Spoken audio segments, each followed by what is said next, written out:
अ, सबसे पहले आप सभी को नमस्कार।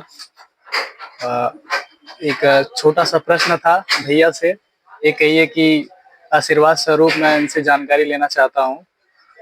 मेरा एक छोटा-सा सवाल था भैया जी कि बताइए। महाभारत के बारे में जी, जी।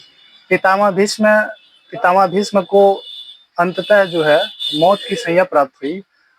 उनका क्या कारण था फिर उन्होंने क्या ऐसे कर्म किए थे कि उनको मौत की सैया प्राप्त हुई महाभारत में?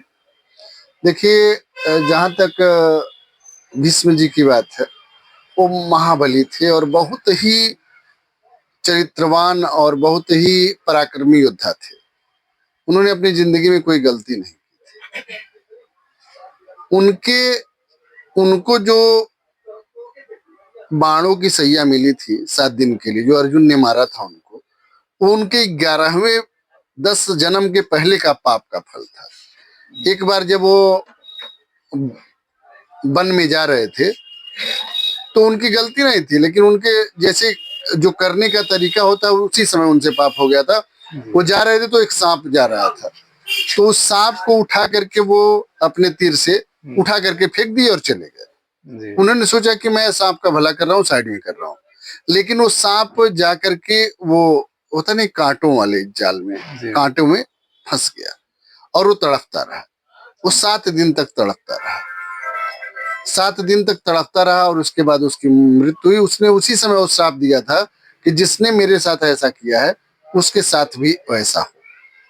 लेकिन वो अगले 10 जन्म तक कोई ऐसा पाप नहीं किए थे कि उसको उनके पाप का वो फल भुगतना पड़े। इस जन्म में महाभारत काल में उन्होंने, जो आपने कहा था कि द्रौपदी, उन्होंने सबसे बड़ा अपराध जो किया था, क्योंकि वो इतने बड़े योद्धा थे और उन्होंने उनके सामने द्रौपदी का चिरहरण हुआ और वो मौन धारण करके बैठे रहे।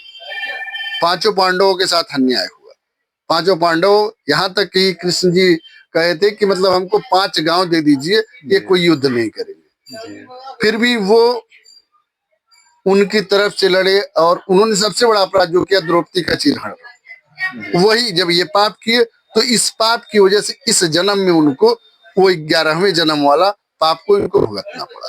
वो उनके 10 जन्म के पहले का पाप था जो, तो इसलिए कहा जाता है कि कोई भी पाप करिएगा आप तो आपको भुगतना पड़ेगा। तो कोशिश आदमी को ही करना चाहिए कि कोई गलत काम न कर पाइए, सब अच्छे काम करने की कोशिश करिए, किसी का बुरा करने की कोशिश मत करिए, अच्छा करने की कोशिश करिए।